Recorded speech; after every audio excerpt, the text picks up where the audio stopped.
Please welcome my father, Simone Fargiorgio.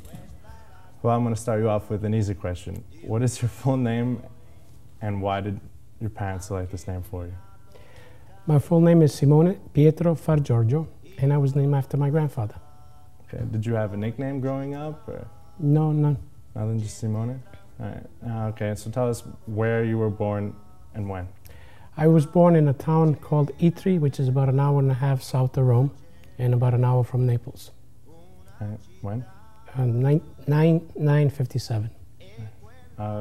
Growing up, how would you describe the other members of your family? No, everybody. Well, unfortunately, some of my grandfather on my mother's side I did not see. I basically grew up with my mother's mother, which is my grandmother, and she kind of raised me. So could you describe a typical family dinner? Like I know we have Sunday dinners. Was it the same? Usually it's very loud. There's always a discussion. We will argue just for the sake of arguing, just to make it interesting. And it always comes out to shouting, which the guys on one side and the women on the other, and they just leave the room. I know how that feels. Who did the cooking, and what were your favorite foods? Well, at the beginning, my wife did all the cooking. But as time went on, I developed a taste of cooking, and we kind of share the cooking now. Okay, we'll come back to the wife part. So when did you move here from Italy? I moved in March 15th, 1970. How old were you? I was about 12 and a half. 12 and a half. Okay, so why Rhode Island of all places? Why did Nono pick here? Job? Because my mom had a sister and a brother here, and we were brought over by them. All right, so family. When you came here at 12 and a half, it's still fairly young. Did you have to learn English? I did not know any English at the time, and quite frankly, I also did not learn the Italian language as well. So it was very difficult to come here and just get thrown into a classroom and not knowing the language. As a matter of fact, in some of the classes, I used to fall asleep, and the teacher would send notes to my parents saying, maybe you should make them go to sleep early at night. But the reason was because it was kind of boring and I couldn't understand what they were saying. And I was also in a special class twice a week. There was a special lady that used to come and teach English twice a week. Okay. So where did you attend school, grade school? I started at Bain Junior High in Cranston, then I went to Cranston High School East, and then I went to URI. Okay, and at school, did you participate in any activities, maybe sports? I participated in sports. I played soccer. As a matter of fact, my junior and senior year, we lost in the finals of the state, and we won the state championship my senior year. Nice. Okay, so when you weren't winning championships in soccer or anything like that, as a teenager, what was your favorite thing to do for fun? Go to the movies? Not really. Most of the time we hung around in a local field and pick up basketball, baseball, or soccer. Sports. Nice. Okay, so do you remember any of the fads of that time? Popular hairstyles, clothes, maybe? There were a few. I mean, there was something called culottes, which is a garment. There was platform shoes. Bell bottoms, and some of the hair was really big, wide. I distinctly remember you having quite a head of hair in certain pictures. Not anymore. No. That's another story.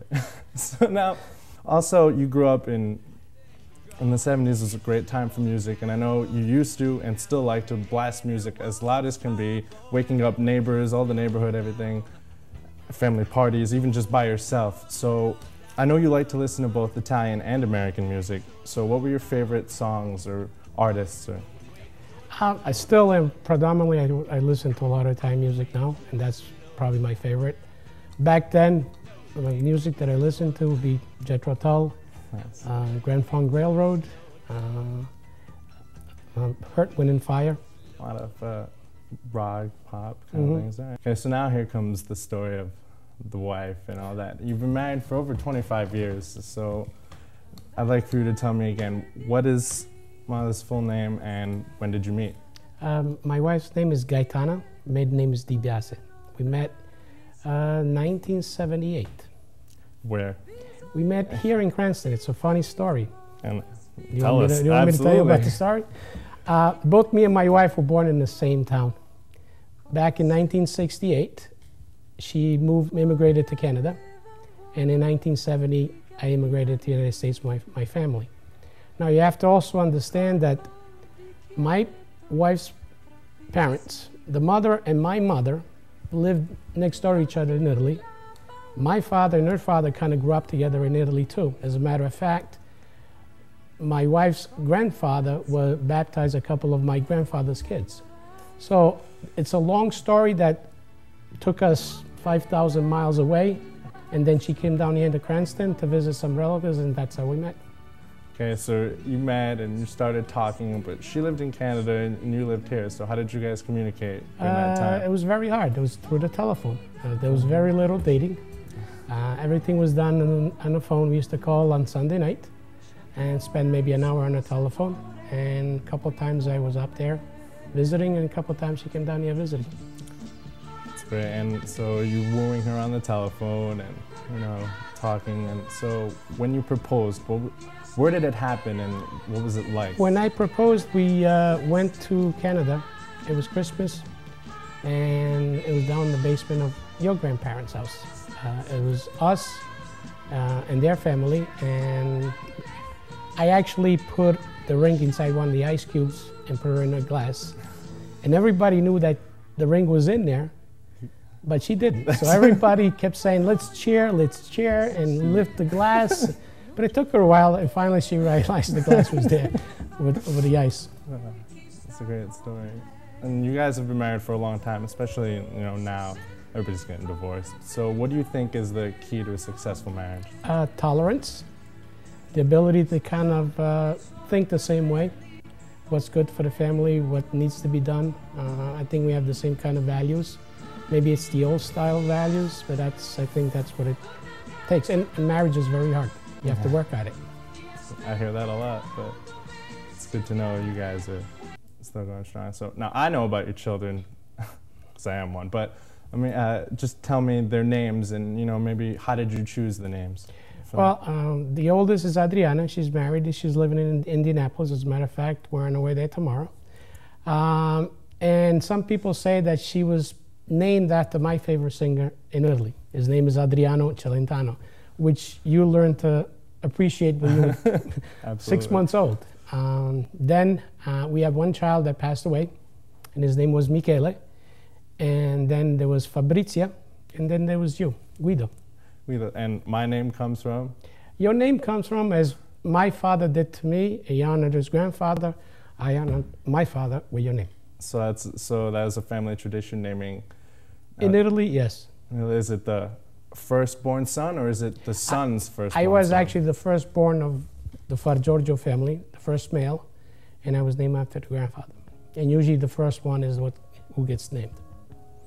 Okay. So we talked about a little bit about the family, about you guys getting married, and now professionally, like I know you didn't fully complete college, but I know you're successful now. What is tell me your profession, and you know, how did you choose it? I've been in the insurance business since 1986. Currently, I own 2 agencies for Allstate Insurance, one in Cranston, one in Johnston. That's good. So tying into that is this whole idea of the American dream, and I would like to know how you would define the American dream, and is that something maybe you thought about over the years, like coming over, you hear a lot about it, if you...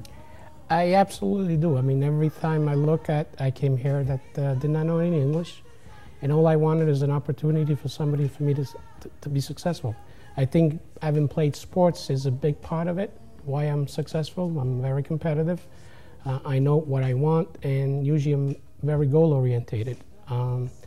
What it means to have the American dream is the opportunity to basically, no matter what part of the world you come from, is the opportunity to succeed and do it on your own.